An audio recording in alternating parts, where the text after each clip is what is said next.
Terima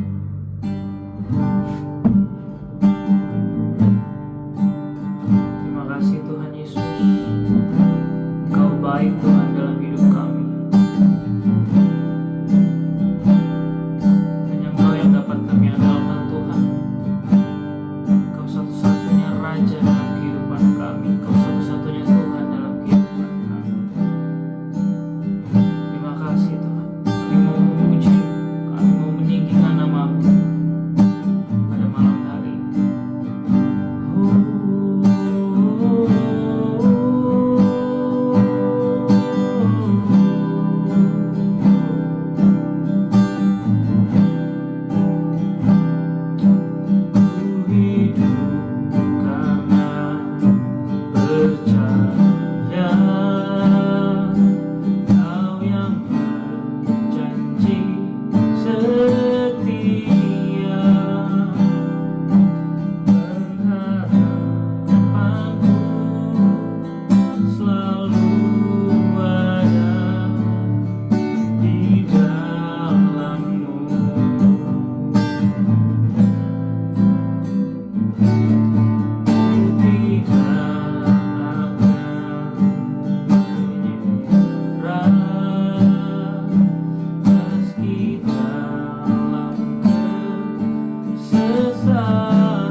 darimu.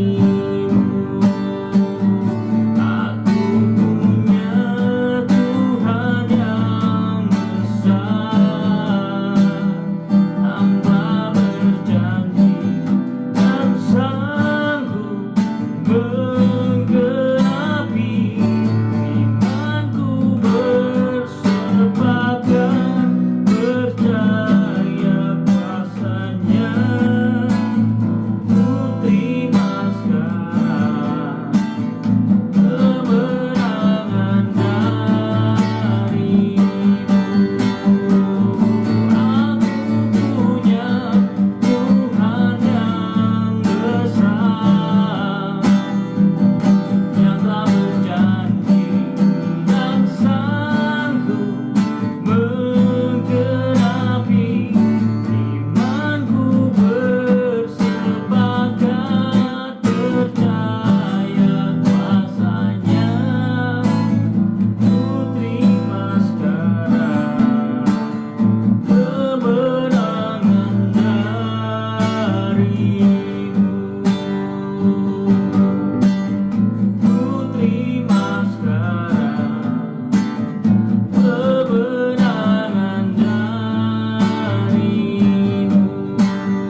Kudus, Engkau tidak terbatas oleh ruang dan waktu. Dimanapun kami berada pada malam hari ini, ketika kami mendengarkannya Tuhan, firman-Mu yang akan disampaikan, kami boleh mengerti dan mengenal Engkau lebih dalam lagi Tuhan, lebih dalam lagi. Terima kasih Bapak. Ini kami anak-anak-Mu dan kami siap untuk mendengar akan firman. Di dalam nama Tuhan Yesus Kristus, Tuhan dan Juru Selamat kami yang hidup, kami berdoa dan kami mengucap syukur. Haleluya. Amin. Shalom Kingdom Family. Apa kabarnya pada malam hari ini? Saya berdoa agar damai sejahtera Kristus memerintah di hati saudara sekalian. Hari ini kita akan belajar tentang hati Bapa yang rindu memulihkan setiap kita dan bagaimana kita dipanggil untuk melakukan hal yang sama bagi sesama kita, Bapak Ibu Saudara sekalian ya. Kita baca ayatnya dari Mazmur 147 ayatnya yang ketiga. Sekali lagi dari Mazmur 147 ayatnya yang ketiga, yang berbunyi demikian. Ia menyembuhkan orang-orang yang patah hati dan membalut luka-luka mereka. Ya, jadi pada malam hari ini kita akan belajar tentang ini. Karena apa? Banyak orang memiliki konsep bahwa Allah itu jauh, bertahta di tempat tinggi yang tidak terjangkau oleh manusia manapun juga, dan tidak peduli dengan detail penderitaan manusia, kita umatnya. Namun kalau kita lihat dari Mazmur 147 ayat yang ketiga ini, dikatakan tadi ia menyembuhkan orang-orang yang patah hati dan membalut luka-luka mereka. Ini memberikan gambaran yang sangat kontras dari konsep manusia banyak orang pada umumnya, ya Bapak Ibu Saudara sekalian. Nah, dia bukan hanya sang pencipta semesta, tetapi juga sang penyembuh yang secara pribadi turun tangan untuk menyentuh bagian yang paling hancur dalam hidup manusia. He is not a distant God. He is present help in times of trouble. Nah, sebagai warga kerajaan Allah, kita tidak hanya menerima yang namanya kesembuhan, tetapi kita juga punya tanggung jawab. Kita juga dipanggil menjadi saluran kesembuhan bagi kawanan dombanya Tuhan. Mari kita lihat 3 prinsip penting dalam membalut luka sesama dengan kebenaran dan kasih. Yang pertama yang kita perlu pahami adalah 1, yaitu kesadaran akan Allah yang dekat. Kenapa kita perlu sadar bahwa Allah itu dekat? Tuhan tidak hanya melihat luka kita dari jauh, Bapak Ibu Saudara sekalian, Dia menyentuh dan membalutnya. Ini menunjukkan bahwa Tuhan itu sekali lagi tidak jauh. Dia tidak hanya melihat dari kejauhan, tapi ini menunjukkan adanya hubungan yang erat, adanya hubungan yang intim antara Tuhan dengan kita. Jadi ini menunjukkan kedekatan intimasi yang luar biasa hubungan kita kepada Tuhan kita. Sebelum kita bisa menyembuhkan orang lain, kita harus terlebih dahulu mengalami jamahan Tuhan yang memulihkan patah hati kita sendiri ya Bapak Ibu Saudara sekalian. Sekali lagi, kita tidak mungkin bisa mengajarkan sesuatu hal yang kita sendiri tidak mengerti. Kalau kita tidak bisa, seperti contoh saja saya sendiri, saya tidak bisa berenang ya Bapak Ibu Saudara sekalian. Bayangkan saya seorang yang tidak bisa berenang, tapi saya mengajarkan seseorang untuk berenang. Oh, begini caranya. Oh, kamu harus pakai tanganmu untuk bisa maju ke depan dan lain sebagainya. Padahal saya sendiri tidak bisa berenang. Nah, sama halnya juga. Kita tidak bisa menyembuhkan hati atau patah hati orang lain ketika kita sendiri tidak pernah mengalami jamahan kasih Tuhan dalam kehidupan kita. The King of the Universe cares about your broken heart. Dia bukan Tuhan yang apatis, melainkan Tuhan yang penuh dengan empati. Jadi yang pertama adalah kesadaran akan Allah yang dekat. Lantas apa yang kedua Bapak Ibu Saudara sekalian? Yang kedua adalah menyampaikan kebenaran yang memerdekakan. Nah, luka seringkali bertahan lama karena kebohongan yang dipercayai oleh orang yang terluka. Disinilah kebenaran firman Tuhan berperan sebagai obat Bapak Ibu Saudara sekalian. Kebenaran kebenaran tanpa kasih bisa menjadi sangat kejam. Namun, kebenaran dalam balutan kasih akan membawa pemulihan yang sejati. We must speak truth to set people free from the change of past wounds and bitterness. Jadi itu yang kedua, yaitu menyampaikan kebenaran yang memerdekakan, Bapak Ibu Saudara sekalian. Lantas apa yang ketiga? Yaitu yang ketiga adalah membalut dengan kasih yang konsisten. Nah, membalut luka itu memerlukan kesabaran dan juga kelembutan. Kita tidak bisa terburu-buru dalam proses pemulihan seseorang, Bapak Ibu Saudara sekalian. Sama seperti misalnya kita terluka, ya kita jatuh, misalnya kita sedang berlari atau kita berjalan dan tiba-tiba jatuh, dan akhirnya kita terluka. Nah, luka itu tidak bisa sembuh begitu saja, Bapak Ibu Saudara sekalian. Ketika kita memberikan obat dan itu nggak langsung sembuh, Bapak Ibu. Dan lukanya mungkin akan perlahan demi perlahan dari hari ke hari akan sembuh, dan itu yang disebut dengan proses. Tidak ada sesuatu pun yang instan, Bapak Ibu Saudara sekalian. Dan Tuhan kita adalah Tuhan yang suka dengan proses. Tuhan kita adalah Tuhan yang berproses, Bapak Ibu Saudara sekalian. Katakan bersama saya, berproses. Ya, kasih adalah atmosfer di mana kesembuhan bisa terjadi secara natural. Tanpa kasih, setiap tindakan kita hanya akan menjadi legalitas yang kering. Nah, setiap orang percaya memiliki panggilan mulia untuk menjadi the wounded healers, ya, untuk menyembuhkan luka, untuk menjadi penyembuh luka. Mereka yang pernah terluka namun telah dipulihkan untuk memulihkan orang lain. Bapak Ibu sekalian, apa yang dikatakan? Kita diberkati untuk memberkati orang lain. Kita dipulihkan untuk memulihkan orang lain juga, Bapak Ibu Saudara sekalian. Jadi Tuhan memanggil kita bukan hanya untuk menjadi penonton di dalam gereja, melainkan menjadi perpanjangan tangannya. Dunia di luar sana penuh dengan luka-luka yang tak terlihat. Saat kita membawa kebenaran dan kasih, kita sedang mendatangkan kerajaan Allah di bumi. Kesembuhan adalah hak waris setiap anak Tuhan. Dan tugas kita adalah memastikan setiap domba yang terluka menemukan jalan pulang ke pelukan Sang Gembala Agung.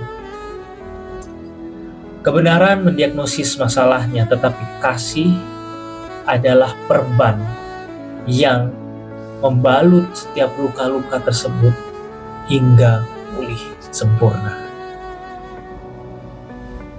Selamat malam.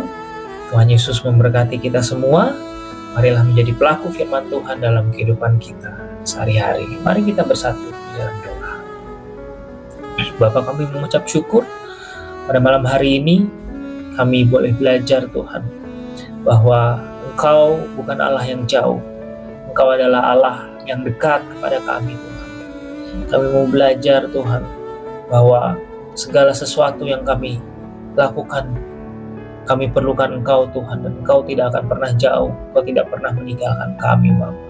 Ketika kami membalut luka orang-orang yang ada di sekitar kami harus membalut dengan kebenaran, menyatakan kebenaran firman Tuhan dalam kehidupan orang-orang yang mungkin terluka dalam hatinya mereka, Tuhan. Kami mau belajar, Tuhan, bahwa kebenaran adalah satu-satunya dasar, kebenaran firman Tuhan adalah satu-satunya dasar untuk kami, Tuhan, untuk kami lakukan dalam kehidupan kami. Dan bukan berhenti dalam kebenaran saja, Tuhan, tapi kami mau belajar, Tuhan, bahwa ketika kami melakukan ini semua, Tuhan, kami harus melakukannya dalam kebenaran dan di dalam kasih. Karena kasih tanpa kebenaran itu akan menyesatkan, tapi kebenaran tanpa kasih itu juga akan menyakitkan orang lain juga, Bapa di surga. Ajari kami, Tuhan, untuk melakukan ini semua dalam kebenaran dan di dalam kasih, Bapa, untuk kami membalut luka orang-orang yang ada di sekitar kami, sama seperti Tuhan telah memulihkan kami. Ini bagian kami, Tuhan, untuk kami memulihkan hati orang-orang yang ada di sekitar kami. Terima kasih, Bapa di surga. Kami nggak mau hanya menjadi pendengar firman Tuhan, tapi kami mau menjadi pelaku firman Tuhan yang melakukan firman-Mu, Tuhan, dalam kehidupan kami dari hari ke hari. Ini seru doa kami Di dalam nama Tuhan Yesus Kristus, Tuhan dan Juru Selamat kami yang hidup, kami berdoa dan kami ucap syukur. Haleluya. Amin.